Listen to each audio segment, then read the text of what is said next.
on va continuer avec la partie des boucles. Alors jusqu'à maintenant, on a vu les boucles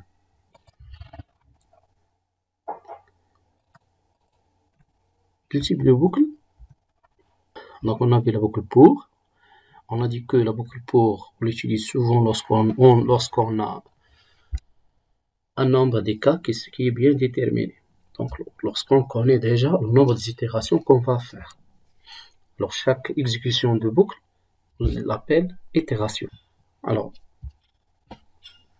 pour la boucle for, qui est en anglais for, alors on l'utilise souvent lorsque on connaît le nombre des éléments qu'on va traiter. Par exemple, je veux calculer la moyenne de chaque élève, alors je sais le nombre des élèves, elle est limitée.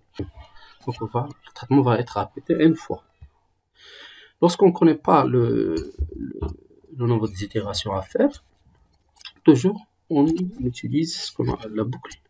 Tant qu'une condition est satisfaite, on va réaliser l'entraînement. Donc dès que la condition devient insatisfaisante, alors à ce moment-là, on va arrêter l'exécution. On sort. Par exemple, dans ce cas-là, i inférieur à 1. Donc on répète tant que i inférieur à 1. Alors, parfois, dans certains cas, on a besoin après les instructions. Parfois, on peut faire l'inverse. On doit faire les inscriptions et à la fin des inscriptions, on va faire le test. Je vais vous donner un exemple. Par exemple, un exemple d'authentification. Supposons que lorsque je veux me connecter, par exemple, à Windows, donc il me propose d'entrer un mot de passe et un login. Par exemple, je veux me connecter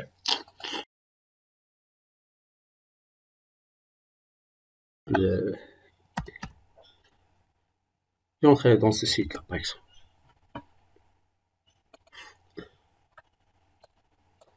Par exemple, ce site, bon, remarquez bien, j'entre n'importe quoi, et je fais login. Qu'est-ce que vous remarquez? Donc, il m'a redemandé, donc j'ai entré une valeur qui est erronée, donc il m'a redemandé d'introduire un mot de passe et un login. Alors, c'est une boucle parce que toujours, l'affichage de cette interface, il se répète. Donc, elle est en train de se répéter. Tant que j'entre des valeurs incorrectes, elle va. Alors, à votre avis, ce programme-là, qu'est-ce qu'il a fait au début? Est-ce qu'il a testé le mot de passe et le login? Ensuite, il m'affiche l'authentification ou il a fait le contraire? Donc, bien sûr, il a fait le contraire. Donc, il me donne la main pour la saisie. Ensuite, il fait le test. Alors, c'est comme cette structure-là. Donc, tu dois afficher l'interface, par exemple, de l'authentification, et ensuite, on fait après le test.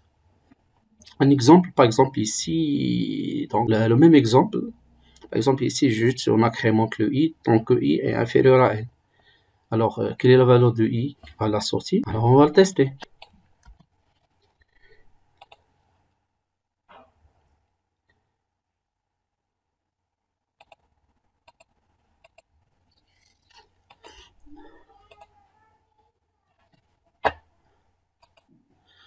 Donc, juste pour être rapide, je vais ouvrir chez programme précédent et dans le chat.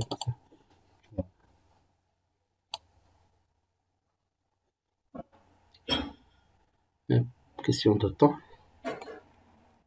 Je vais l'enregistrer sur autre nom pour ne pas écraser l'ancienne. Je vais l'appeler par exemple, je ne sais pas, compteur. Ça fait juste le comptage. Alors, bien sûr, il faut déclarer le i et le n. Alors, je vais afficher ici l'itération. Je vais afficher à quelle itération je suis en cours. Donc, c'est itération.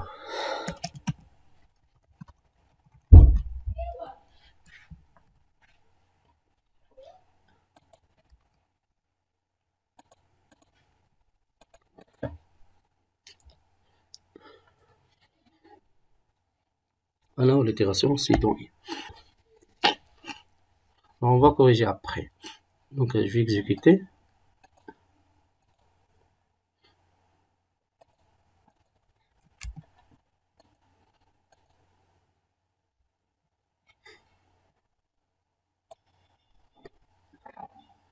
Alors remarquez bien, itération 0, itération 1.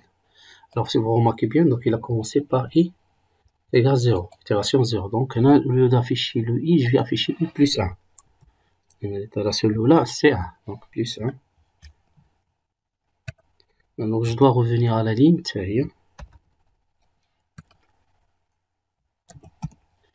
c'est bon maintenant. Donc le programme, elle fait 1, 2, 3, donc elle a fait vraiment 20 itérations. Alors, quelle est la valeur avec laquelle elle a sorti?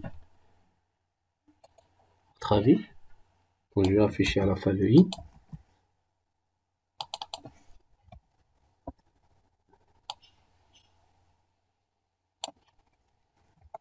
Est-ce que c'est quelle valeur? Donc, est-ce que c'est 19 ou 20? Donc, c'est vraiment avec 20. Donc, regardez, c'est la structure tant que répété, tant que la condition est vraie. Alors, c'est pareil en algorithmique, on l'appelle répété jusqu'à. Mais jusqu'à, c'est par exemple jusqu'à i égale 1. C'est le contraire de cette condition. Donc, c'est le contraire. Répéter tant que la condition est vraie. Alors, répéter jusqu'à que la condition soit vraie. C'est-à-dire, elle est répétée tant qu'elle est fausse. Maintenant, je vais donner une autre activité semblable à celle de l'authentification.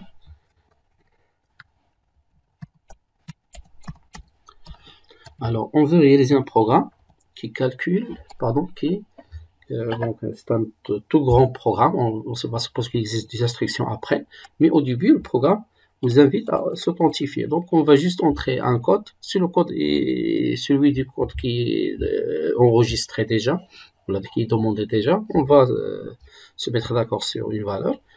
Donc, vous donnez la main de continuer. Sinon, elle va vous répéter l'authentification.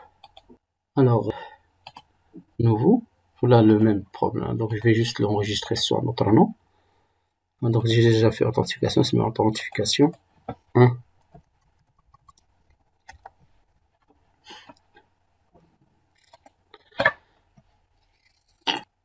Alors, ce programme-là, il contient, donc, il va devoir ce code qui est déjà stocké.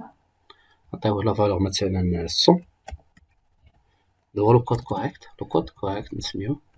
Code correct, on l'introduit vers l'utilisateur. C'est mieux passe. Donc, il n'a pas de valeur à détruire.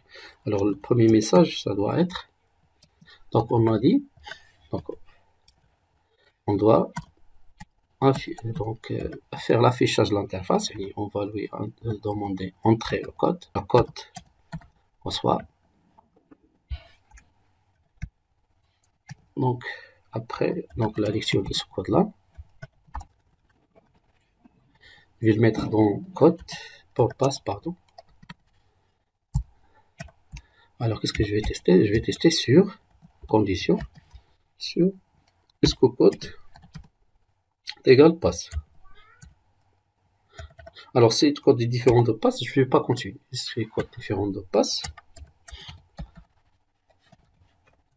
disons, je vais faire un exit. Je vais sortir du programme. Exit. Un exit demande un code de l'erreur. Je vais mettre un code une valeur quelconque. Donc, mais elle doit au moins avoir une valeur ici. Alors, le programme. Alors, je vais هيدو tout. هنا مازال محتاجينهاش. حيد حتى هادو. نخليو هذا.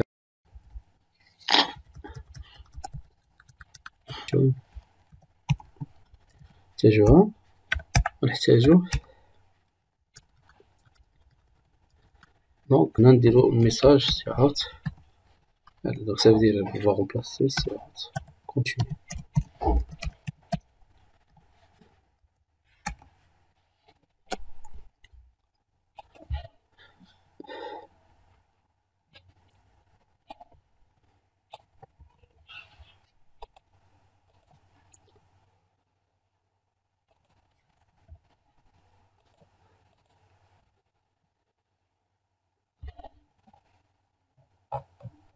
Donc si j'entre par exemple 100, le programme continue. Si j'entre un code, après on peut imaginer entrer login, mot de passe, etc. Moi j'ai testé le mot de passe qui est sur le de code, mais on peut ajouter le login, mot de passe ou d'autres informations, comme un formulaire. Donc j'entre une valeur erronée, donc mon client n'a pas mis continue, il a déjà directement sorti. Alors j'ai dit que on a dit que ce travail-là, disons, attends, répéter. Donc si le code a un mot de passe, je vais pas sortir. Je dois revenir du début. Il doit être répété. Alors, au lieu de faire une condition, je vais le laisser après, c'est général. Sûrement on va l'utiliser. Et en tout cas, on va sortir. Je vais dire comment. Alors, au lieu de faire un if, c'est mieux de faire un while. Donc, tant que ça, tant qu'il y a de la condition de différente, je dois répéter ces deux-là. Donc, est-ce que je dois faire la condition à dire la boucle là après? Alors, on a dit que la forme, on va lire cela. Donc, on doit faire la saisie. Ensuite, on doit faire la condition. Alors, la structure, c'est de faire ça. Donc, on doit faire ça. Donc, faire ça. Ces instructions.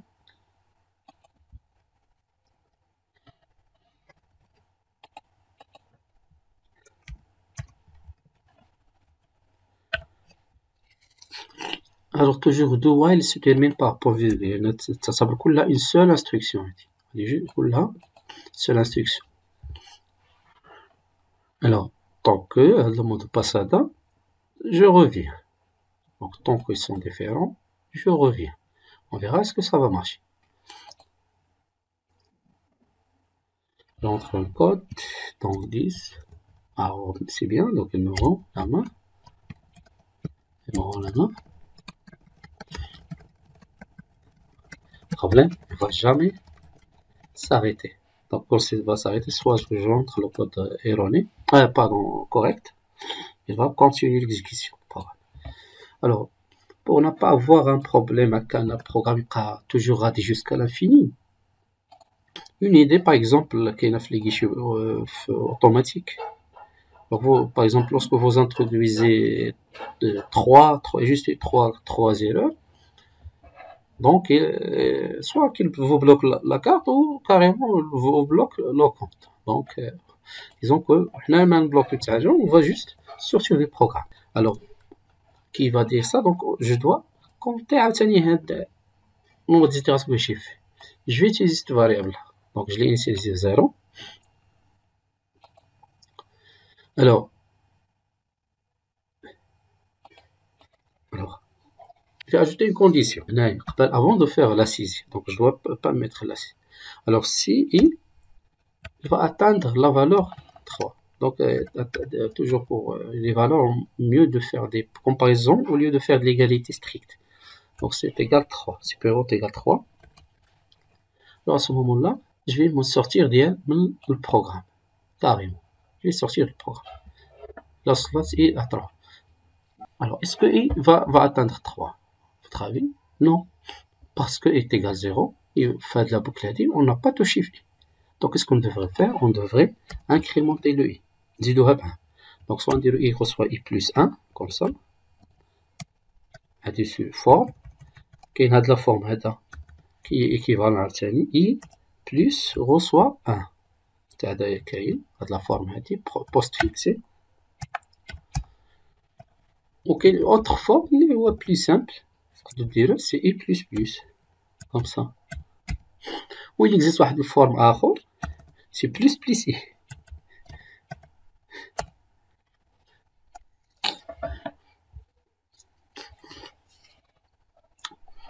Donc, il y a une nuance ما بين الجوج هادو, mais vous voulez tester. Donc, il y a l'affectation. Est-ce que j'incrémente et je prends la valeur ou là, prends la valeur à incrémenter.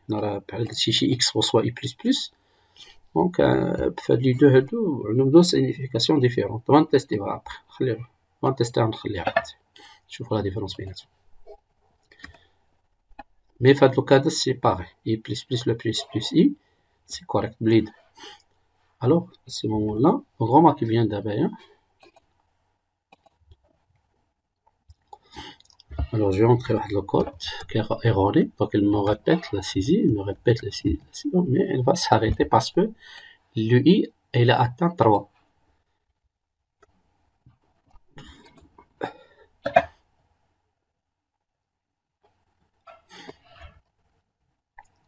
Et voilà. Alors, autre chose qui me reste le cours, c'est l'instruction break. Alors, parfois, on veut faire l'arrêt d'une boucle au cours de son exécution. Et si je fais exit, il sort carrément le programme. Mais si je veux, par exemple, sortir juste de la boucle et continuer le programme, à ce moment-là, on utilise juste break. Donc, return ou exit, il faut sortir totalement du programme. Alors, break, elle va arrêter juste là l'exécution de la boucle. Par exemple, ناخذ هاد الوقت هذا.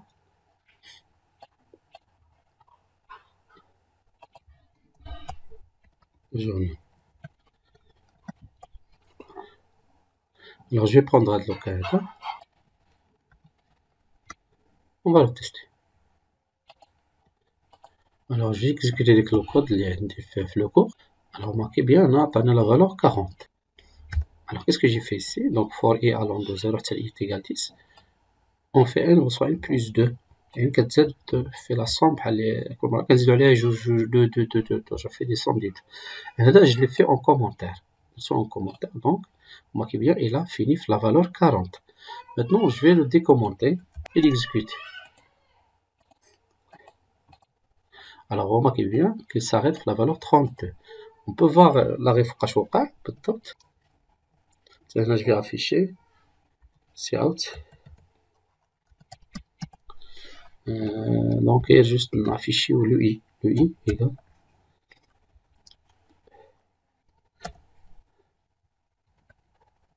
Je vais faire un retour la ligne.